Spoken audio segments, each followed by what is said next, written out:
Hi everyone. If the seller and buyer agree to no ball beetle certificate, I'm so proud I got that one out. Ball beetle certificate is like a tongue twister. Say that 5 times quickly, Bruno. That's your question. Ball beetle certificate. Is it going to affect the transfer process, and how much does it cost to get one? Good luck. Sure. Nice. I don't have a beetle beetle image for you. So ball beetle, or like a beetle certificate of compliance. So I think historically there were infestations in coastal towns which made this a requirement at a stage where a person would only buy the property if the certificate was in place.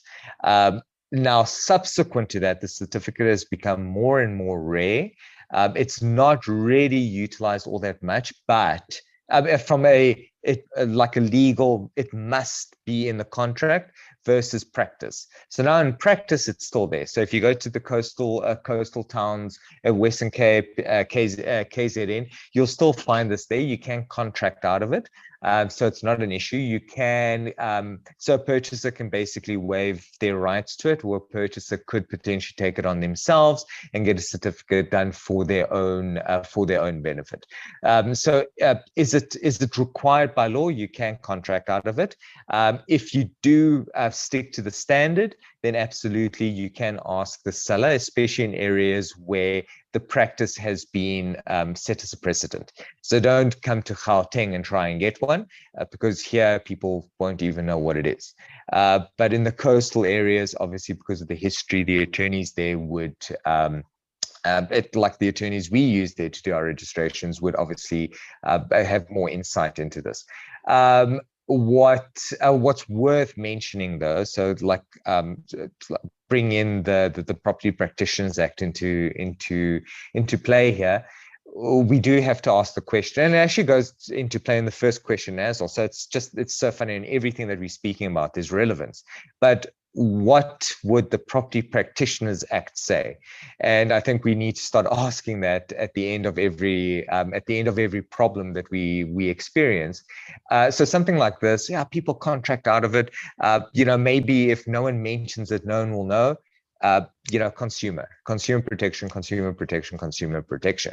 I said that 3 times. So the relevance of that is you don't want a situation where you're aware that there's an infestation, because there are still infestations that take place. It's rare, but there are still infestations, especially with timber in the ceiling. So what if you're aware of this, or if you had to replace timber in the ceiling, you should be mentioning it, because, and I suppose it comes down to that. So a Property Practitioners Act is an estate agent responsible for getting a disclosure form? Absolutely. Would the seller be forced to disclose this if they're aware of it? Absolutely. And I mean, take it one step further, and this would be arguable, but I'd go so far as to say, if you're in an area where something is commonly known, it doesn't help to say, well, I don't know, I'm not aware of it happening with me. There would actually be almost an active duty to open up the trapdoor and check, because that's the reality. You might not know something that's happening in the foundations, too expensive to go figure it out. That I totally appreciate. Or something that you don't know of, like you didn't know that there was an issue. It turns out there's an issue, you're just as surprised. But if you're in an area that's commonly known for a specific type of problem, just because you haven't gone into the roof doesn't mean that you can go, I don't know, I'm not aware of it.